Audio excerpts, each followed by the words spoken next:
starting these weekly prayerathon sessions. So as you know, these sessions have been recommended by Lama Zopa Rinpoche to help quell the devastating effects of the coronavirus, which unfortunately still continues to ravage many parts of the world. And so Rinpoche recommended that we get together as a global community every Saturday and for 24 hours engage in this very blessed practice composed by the great Mahasiddha Thangtong Gyalpo. Although we do say that we're doing this to quell the effects of the coronavirus, actually we should also think in a more broad and expansive way and think about all the various sufferings that sentient beings are experiencing. So of course there's the sickness of the coronavirus, but more generally there's many different kinds of diseases, cancer, diabetes, hepatitis, HIV, AIDS, and so forth, that are also killing so many people throughout the world.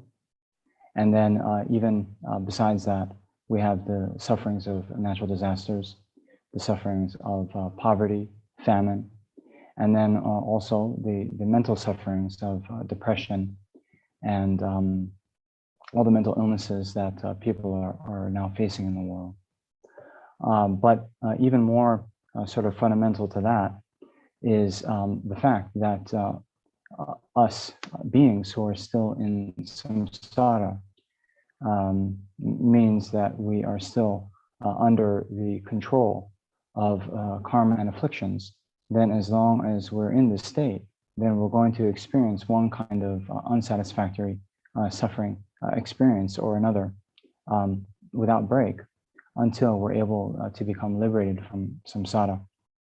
So although we have this very good motivation and intention, wishing that all sentient beings be free from suffering, in order for sentient beings to be free from suffering, they need to be free from the causes of suffering, namely the karma and afflictions. And in order to do that, one needs to generate the antidote to the afflictions within one's own mental continuum. And this is the wisdom that realizes emptiness, or shunyata, the ultimate nature of all phenomena. And yes, we are going to be doing these prayers, but on a more broad level, we should set it as our goal that we're going to help sentient beings, not just with their physical sufferings or the mental sufferings, but help them develop this antidote to the root of all samsaric sufferings, this wisdom realizing emptiness, or the ultimate nature of reality. And in order to do that, we of course need to generate this wisdom within our own mental continua, and so that we can be most skilled, most effective in doing so, then also we set our sights on attaining the state of enlightenment, the state of completely abandoning all the faults of the mind, as well as completely developing all good qualities in mind. And then that is what the attainment of enlightenment is. Then once we've achieved that state, we'll be best suited to help sentient beings, guide them and lead them to be free from the oceans of samsaric suffering, and eventually lead all sentient beings to enlightenment as well. And so for that reason, we're going to engage in this Thangtong Gyalpo Prayerathon session here. So I will say, before we get started, a dear Dharma friend of mine that I know, his mother contracted COVID, and we did a lot of prayers, practices, pujas for his mother. But unfortunately, his mother eventually succumbed and died of the COVID-19. And so after that, my friend was experiencing a lot of anger, a lot of guilt, a lot of doubt, And he's expressing to me, what was the point of all these prayers and practices? They didn't work. So it's important to keep in mind, although we say that we're doing these prayers and practices to alleviate the COVID situation in the world, there are unfortunately it's not a miracle like we're going to wave a magic wand and these things will disappear. In fact, there's a saying that the power of the Buddha's prayers and the power of sentient beings' karma are equal. So, in general, there are countless Buddhas and Bodhisattvas praying for all sentient beings in the world, in the whole universe. And, they're always doing this. And yet the sentient beings are still, so many countless sentient beings are suffering immensely within the ocean of samsara. And so, although the Buddhas and Bodhisattvas are constantly praying, well, sentient beings have their own karma. And that karma, if not purified, will ripen as suffering results. And so, then what is the point of doing these prayers? Well, we have to think in a couple of ways. One is that for us engaging in this practice, and what we did just now with trying to generate a positive motivation and really thinking about others with empathy and compassion, and generating this wish that we're able to free them from suffering. And with that, to sort of engage in this virtuous practice of meditating, reciting the mantras, reciting the prayers, and then we accumulate immense virtuous karma that will ripen for as success for us in the future. And then especially since we're motivating with this mind of bodhicitta, this wish to achieve enlightenment for the benefit of all sentient beings, then all of our actions become causes for us to achieve enlightenment. And then when we achieve enlightenment, we will really be in a position to benefit sentient beings in the most effective way possible. But even after we achieve enlightenment, it's not that we will just be able to snap our fingers and all sentient beings will be liberated. Still, some effort needs to be put in from the side of sentient beings. So anyway, this practice, although very great, very powerful, it helps us. It's not going to be a magic sort of solution, but since all of us, in the world, we have the shared karma of the inhabitants of this particular world system, as the individual inhabitants, purify their mind, purify their negative karma, then also that helps out the entire world. So I guess I'm saying all this because sometimes it can be a little bit difficult, especially when we experience the death of a loved one. So please don't give up hope, and we try our best in the situation that we're faced. So anyway, with that in mind, then we can start the practice. So please visualize all sentient beings in the space around us, and we can think that we are,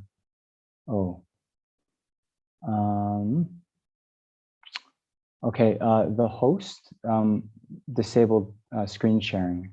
So is the admin online? Can you enable screen sharing, please?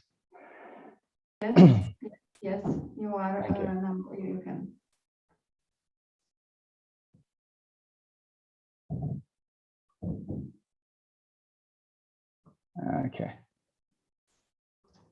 Okay, you got it? All right, so please visualize all the sentient beings in the space around you. Think that you are guiding them and leading them in this practice. And then you can visualize the Guru Buddha, Guru Shakyamuni Buddha in the space in front of you.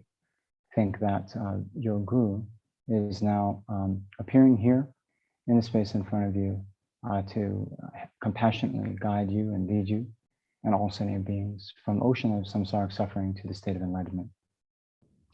Then remembering the qualities of the Guru, the Dharma, the Buddha, Dharma, and Sangha, and wishing to achieve those qualities within our own mental continuum. Then we do this meditation and refuge verse. All sentient beings, my mothers who are infant-like space, go for refuge to the precious Guru Buddha. We go for refuge to the Buddha, Dharma, and the Sangha. We go for refuge to the assembly of Gurus, Idams, and Dakinis. We go for refuge to the empty clarity of our own minds, the Dharmakaya. All sentient beings, my mothers who are infant-like space, go for refuge to the precious Guru Buddha. We go for refuge to the Buddha, the Dharma, and the Sangha. We go for refuge to the assembly of Gurus, Idams, and Dakinis. We go for refuge to the empty clarity of our own minds, the Dharmakaya. All sentient beings, my mothers who are infant-like space, go for refuge to the precious Guru Buddha. We go for refuge to the Buddha, Dharma, and the Sangha. We go for refuge to the assembly of Gurus, Idams, and Dakinis. We go for refuge to the empty clarity of our own minds, the Dharmakaya. And now here we'll recite the mantra of Avalokiteshvara, the Buddha of compassion, Om Mani Padme Hum. So those of you with initiation, then you can generate yourself as the deity. So first, to purify all the impure appearances and emptiness, and recalling to the best of your ability the meaning of emptiness. So emptiness means the lack of inherent existence of all phenomena. So this mode of existence, to exist inherently, to exist from the object's own side, is actually impossible. That type of existence doesn't exist. Yet phenomena appear that they exist, established from their own side, established by means of their own characteristics, established inherently, objectively. So the way things appear and the way they exist are, not the same. Therefore, these appearances are deceptive, like illusion, like a mirage, like a dream.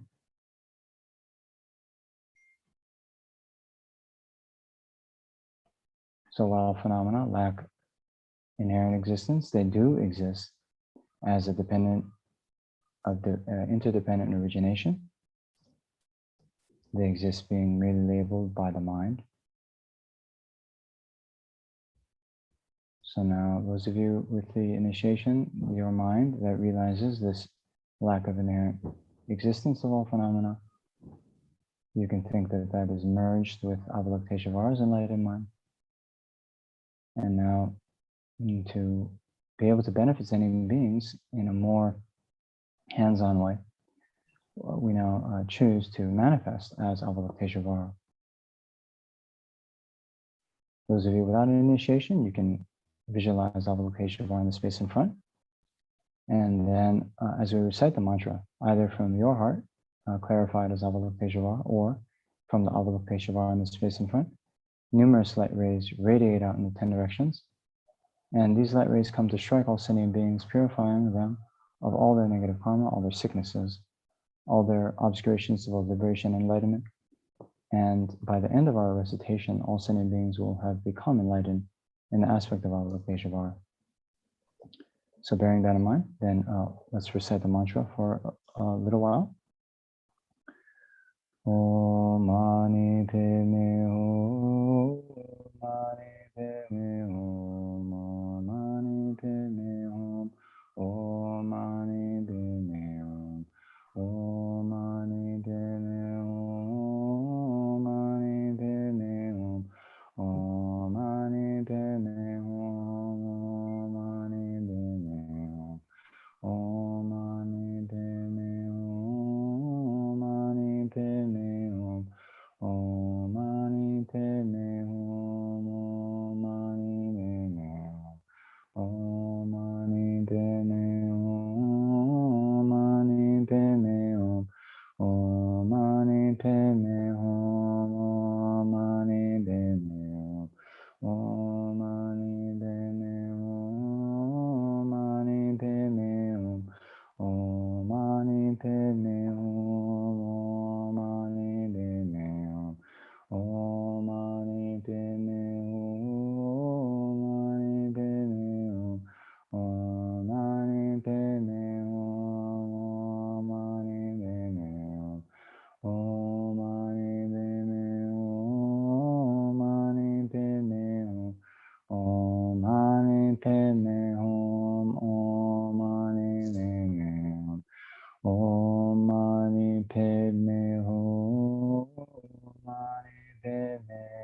Om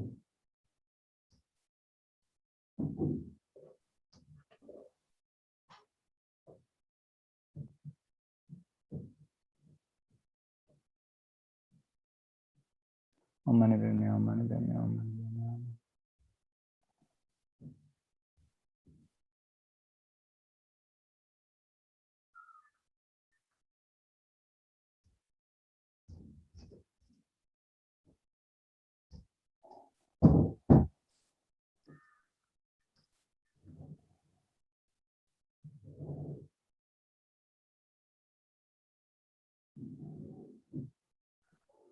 Om Mani Padme Hum, Om Mani Padme Hum, Om Mani Padme Hum.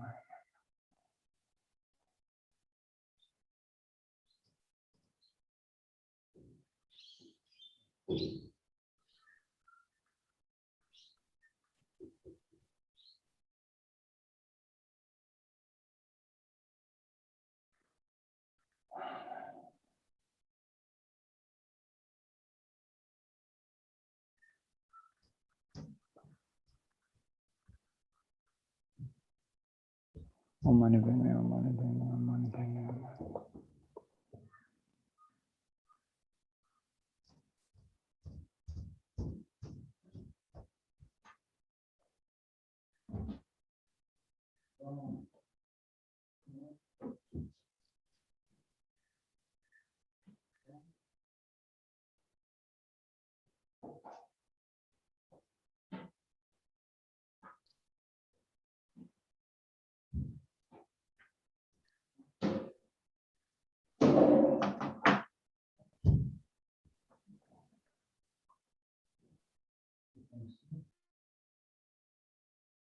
Om Mani Padme Hum, Om Mani Padme Hum, Om Mani Padme Hum, Om Mani Padme.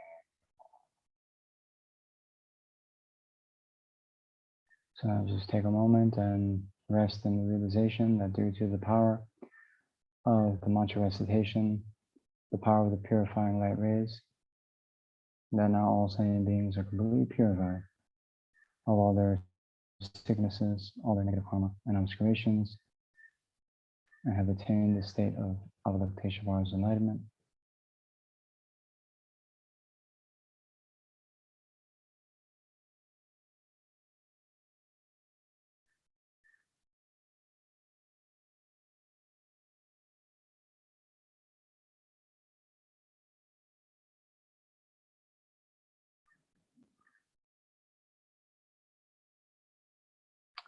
Okay.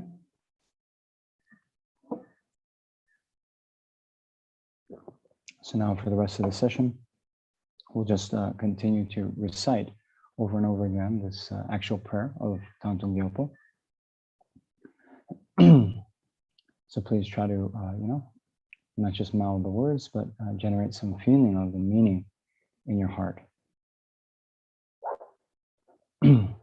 May all the diseases that sadden the minds of sentient beings that result from karma and temporary conditions, such as the harms of grass spirits, illnesses, and the bhutas, not occur in the realms of the world. May whatever sufferings there are from life-threatening diseases that, like a butcher leading on to be slaughtered, separate the body from the mind in a mere instant, not occur in the realms of the world. May all embodied beings be unharmed by acute, chronic, and other epidemic diseases, the mere sounds of whose names terrify beings, as though they've been placed inside the mouth of Yama, the Lord of Death. May all embodied beings be unharmed by the 80,000 classes of interferers, the 360 evil spirits that harm suddenly, the 424 diseases, and so forth. May whatever sufferings are due to disturbances of four elements depriving the body and mind of every happiness be totally pacified, and may the body and mind have radiance and power, and be endowed with long life, good health, and well-being. By the compassion of the Gurus and three jewels, by the power of the Dakinis, Dharma protectors and guardians, and by the power of the truth of the infallibility of karma and its results, may all these dedications and prayers be fulfilled. May all the diseases that sadden the minds of sentient beings that result from karma and temporary conditions, such as the harms of graha spirits, illnesses, and the bhutas, not occur in the realms of the world. May whatever sufferings there are from life-threatening diseases that, like a butcher leading out to be slaughtered, separate the body from the mind in a mere instant, not occur in the realms of the world. May all embodied beings be unharmed by acute, chronic, and other epidemic diseases, the mere sounds whose names terrify beings, as though they've been placed inside the mouth of Yama, the Lord of Death. May all embodied beings be unharmed by the 80,000 classes of interferers, the 360 evil spirits that harm suddenly, the 424 diseases, and so forth. May whatever sufferings are due to disturbances of the four elements, depriving the body and mind of every happiness, be totally pacified, and may the body and mind have radiance and power, and be endowed with long life, good health, and well-being. By the compassion of the Gurus and the three jewels, by the power of the Dakinis, our protectors and guardians, and by the power of the truth of the infallibility of karma and its results, may all these dedications and prayers be fulfilled. May all the diseases that sadden the minds of sentient beings that result from karma and temporary conditions, such as the harms of grouse spirits, illnesses, and the bhutas, not occur in the realms of the world. May whatever sufferings are from life-threatening diseases that, like a butcher leading out to be slaughtered, separate the body from the mind in a mere instant, not occur in the realms of the world. May all embodied beings be unharmed by acute, chronic, and other epidemic diseases, the mere sounds of whose names terrify beings, as though they had been placed inside the mouth of Yama, the Lord of Death. May all embodied beings be unharmed by the 80,000 classes of interferers, the 360 evil spirits that harm suddenly, the 424 diseases, and so forth. May whatever sufferings are due to disturbances of the four elements, depriving the body and mind of every happiness, be totally pacified, and may the body and mind have radiance and power, and be endowed with long life, good health, and well-being.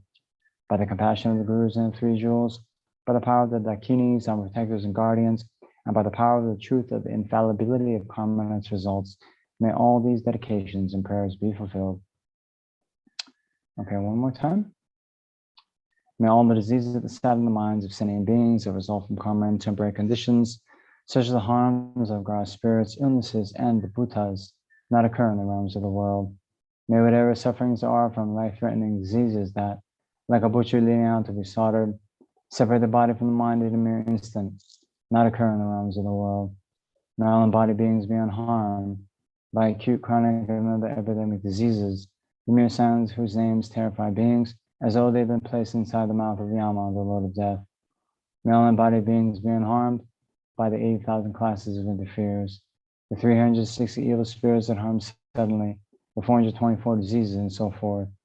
May whatever sufferings are due to disturbances of the four elements, depriving the body and mind of every happiness, be totally pacified, and may the body and mind have radiance and power, and be endowed with long life, good health, and well-being. By the compassion of the Gurus and three jewels, by the power of the Dakinis, our protectors and guardians, and by the power of the truth of the infallibility of karma and its results, may all these dedications and prayers be fulfilled. Okay. So now we will do a more general dedication. So please dedicate like this. Due to all the past, present, future merits collected by me and all the merits of the 3 times collected by the numberless Buddhas and numberless sentient beings, may bodhicitta be generated in the hearts of all sentient beings of the 6 realms, and especially in the hearts of everybody in this world, including all the students, benefactors, and volunteers in this FPMT organization. May be generated in the hearts of all those who rely upon me, all those for whom I promise to pray, and all those whose names have been given to me. May it be generated in my heart and in the hearts of all my family members, those who are living and those who have died. May the bodhicitta that has already been generated increase. Then for the long lives of the spiritual friends, first Holiness, the Dalai Lama. Incomparably kind and supreme Tenzin Gyatso, the wish-granting, wish-fulfilling jewel, source of every single benefit and happiness in this world. May you have a long life and all your holy wishes be spontaneously fulfilled. Then for Lama Zopa Rinpoche. You who hold the subduer's moral way, who serve as the Bandhava bearer of all, sustaining, preserving, and spreading Manjunath's victorious doctrine, for masterfully accomplished magnificent prayers, honoring the 3 sublime ones, savior of myself and others, your disciples. Please live long. Then we last seal the dedication with an understanding of emptiness. Due to all the past, present, future merits collected by me, the numberless Buddhas and numberless sentient beings, which are completely empty of existence from their own side, may I, who am completely empty of existing from my own side, achieve the state of full enlightenment, which is completely empty of existing from its own side, and lead all sentient beings who are completely empty of existing from their own side to that state which is completely empty of existing from its own side by myself alone, who am completely empty of existing from my own side. Okay, we'll do these last two verses from the King of Prayers. I fully dedicate all these virtues to be able to train just like the hero Manjushri who knows reality, and just like Samantabhadra as well. I fully dedicate all my roots of virtue with the dedication praise to the best by all the gone beyond victorious ones of the three times in order to have good conduct. Okay. So thank you very much for joining. And yeah, we'll see you next time. Tempa, long time no see. Tashile, how have you been? Been good. Thank you. Yeah. Great. Yeah, things are going okay here. We have another outbreak here. I don't know if you heard. I did hear from Venerable Joan, but it's not as dramatic or as extensive as the previous. So yeah, and everyone's coping a lot better because we've gone through it before. So there's less kind of anxiety and worry. So but yeah, and everyone's holding up better. It seems. So I don't think we've had anyone go to hospital. So that's good. But everyone's well in Sarah. You're still in Sarah, right? Yeah.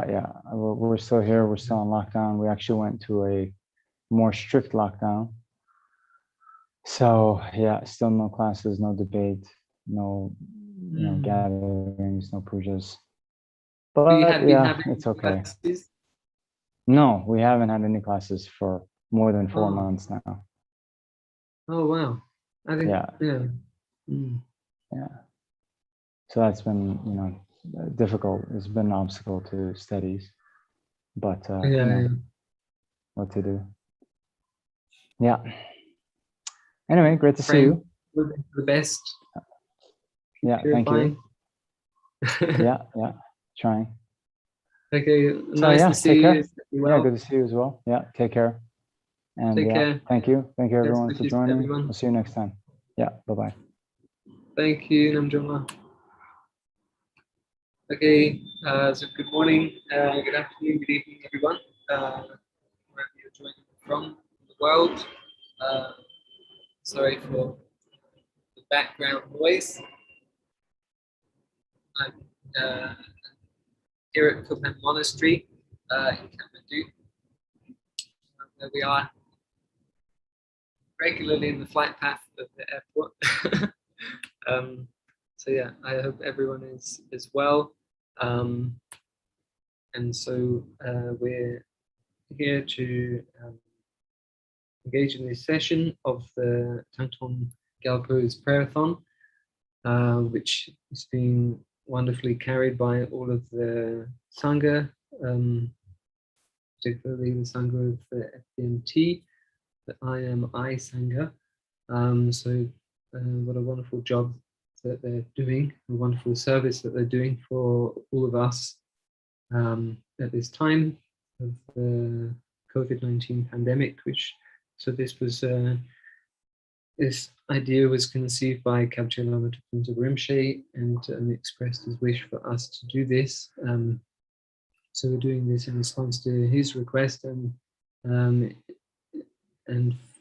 following with the Rinpoche's advice is completely perfect for whatever is happening in the world, and in order to counteract the obstacles that we're facing and the negative karma that we've created, and to generate merit in order to get through this and pass through this time of obstacles, which are being experienced in every corner of the world, both directly and indirectly, the pandemic, people suffering of body and mind, which is causing all kinds of indirect impacts in societies.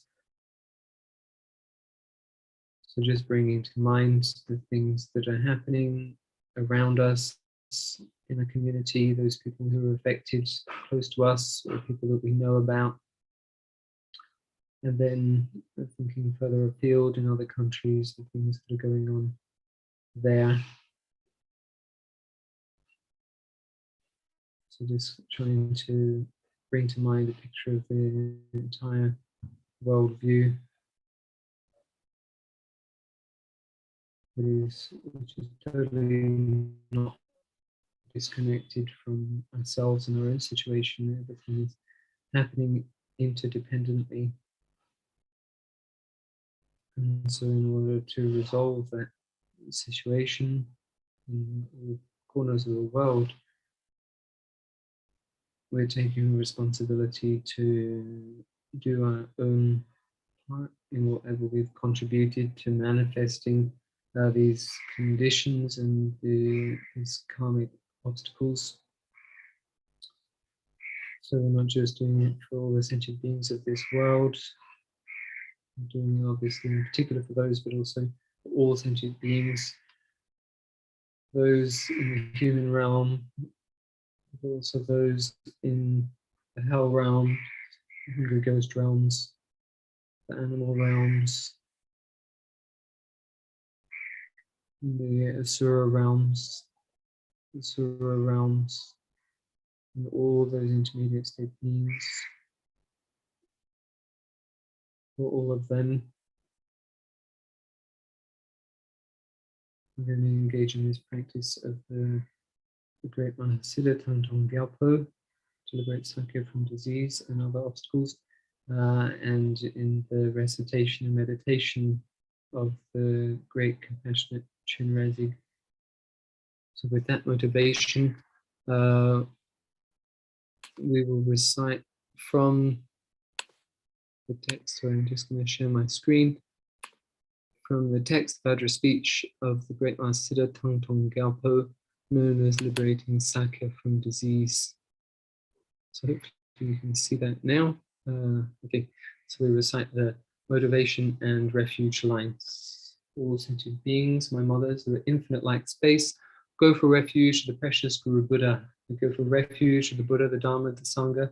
We go for refuge to the assembly of Gurus, Yidams, and Dakinis. We go for refuge to the empty clarity of our own minds, the Dharmakaya. All sentient beings, my mothers, who are infinite light space, go for refuge to the precious Guru Buddha. We go for refuge to the Buddha, the Dharma, and the Sangha. We go for refuge to the assembly of Gurus, Yidams, and Dakinis. We go for refuge to the empty clarity of our own minds, the Dharmakaya. All sentient beings, my mothers, who are infinite like space, go for refuge to the precious Guru Buddha. We go for refuge to the Buddha, the Dharma, and the Sangha. We go for refuge to the assembly of Gurus, Yidams, and Dakinis. We go for refuge to the empty clarity of our own minds, the Dharmakaya. Visualizing Guru in the aspect of Guru Shakyamuni in space before us, who embodies all Buddha, Dharma, Sangha, reality, our own Guru, and to deepen motivation and selflessness to engage in this compassion practice. We recite and reflect on the meaning of the 8 verses of thought transformation by the great Lama Tampa. So we recite each stanza and then just for a few moments just reflect on its meaning and generate aspiration to achieve its meaning, to renounce our selfish attitude, which is the cause of our own and others' suffering.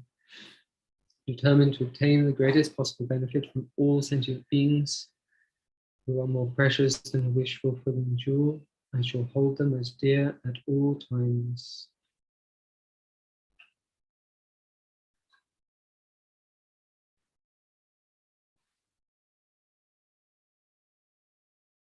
So encompassing all sentient beings, leaving out a single one, not a single enemy or stranger, as well as our loved ones. Wherever I am and whomever I'm with, I shall always consider myself the lowest of all and hold others most dear and supreme.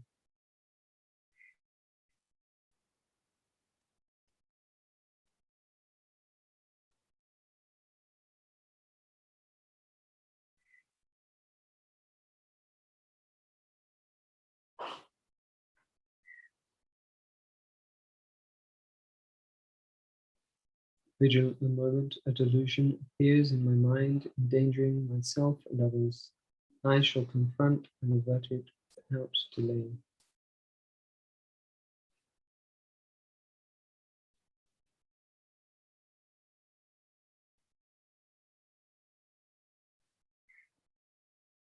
Always being vigilant, standing guard whenever the delusions, monsters of delusions arise, that we may act swiftly to counteract them and to subdue them.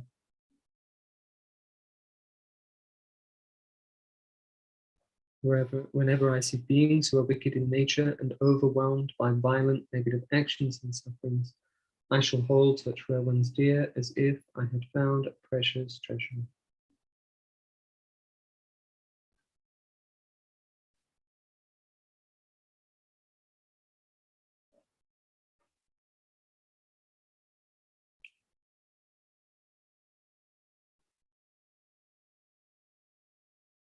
To commit evil deeds, but appear to only commit evil deeds,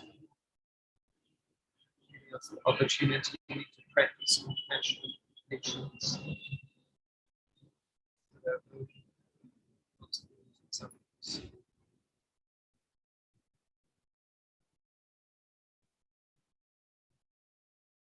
When out of envy others mistreat me with abuse, insults, or the like, I accept defeat and offer the victory to others.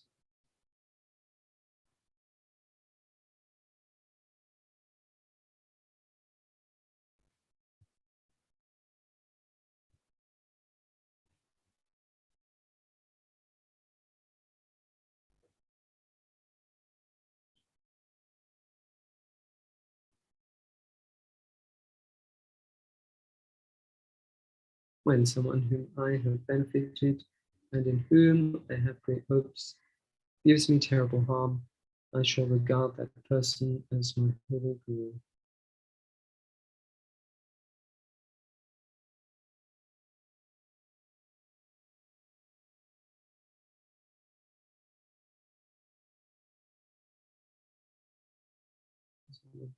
Regard highly, disappoint us or surprise us by letting us down, acting in a way that we disagree with, or to harm ourselves. And we see them as a precious friend, teaches us to practice patience, understanding, and compassion, forgiveness.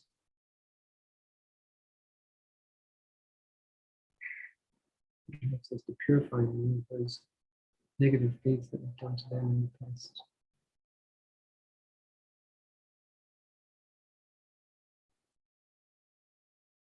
In short, both directly and indirectly do I offer my every happiness and benefit to all my mothers. I shall secretly take upon myself all the harmful actions and sufferings.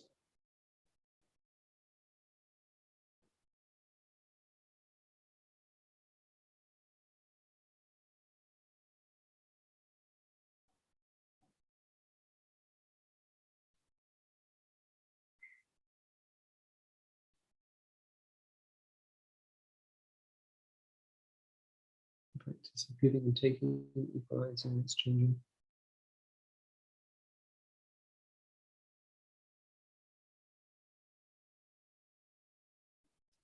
Then, undefiled by the stains of the superstitions of the eight worldly concerns, may I, by perceiving all phenomena as illusory, be released. I shall be released from the bondage of attachment.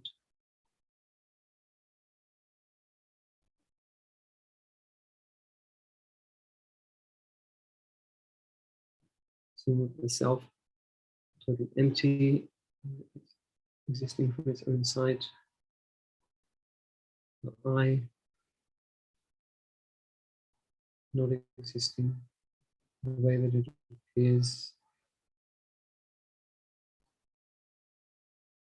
In that way, by realizing that we were totally released from attachment to grasping itself and all the negative emotions that come from that.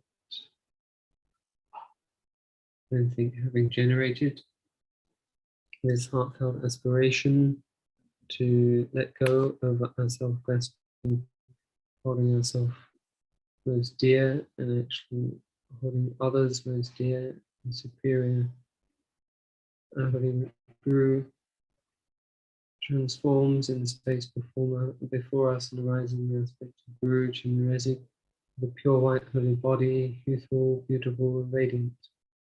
The essence of pure white light, he stands upon a variegated lotus and moon.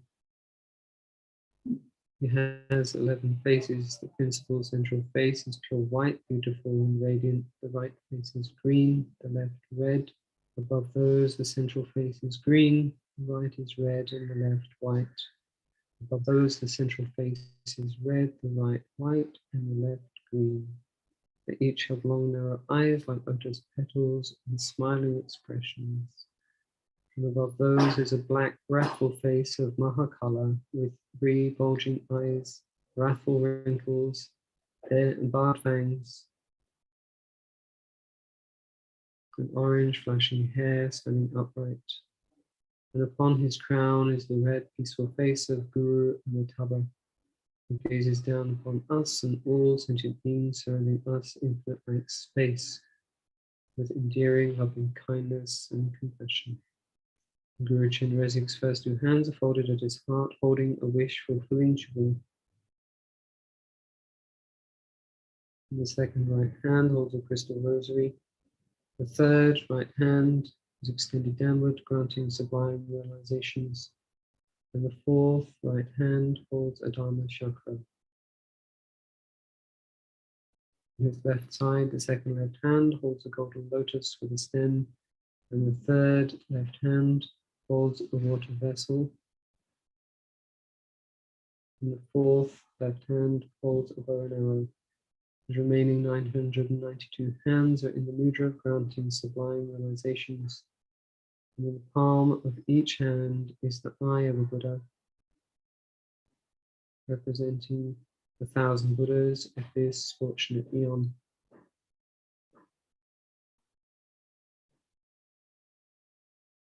Gazing down on us with protection, granting realizations. And he is adorned by many precious jewels and ornaments, precious garments of celestial silks. His left shoulder is adorned with an antelope skin, and on his brow is adorned with a white syllable Om, his throat with a red syllable Ah, and his heart with a blue syllable Hu. At his heart is also a moon mandala upon which stands a seed syllable tree, and from that light rays radiate, pure white light rays glittering with brilliant light, raining down upon all sentient beings like sparks of a firework. And on the tip of each of those rays of light is a great compassionate one, descending to the crown of each sentient being, and the light, pure white light, passes down through them into the central channel of each sentient being, completely purifying all negativities, obscurations, and delusions. And we maintain that visualization as we recite the 6-syllable mantra, Om Mani Padme Hum. First, focusing on the purification of our own central channel, the negativities, obscurations, and delusions, as that light passes down to our crown. Om Mani Padme Hum. Om Mani Padme Hum. Om Mani Padme Hum.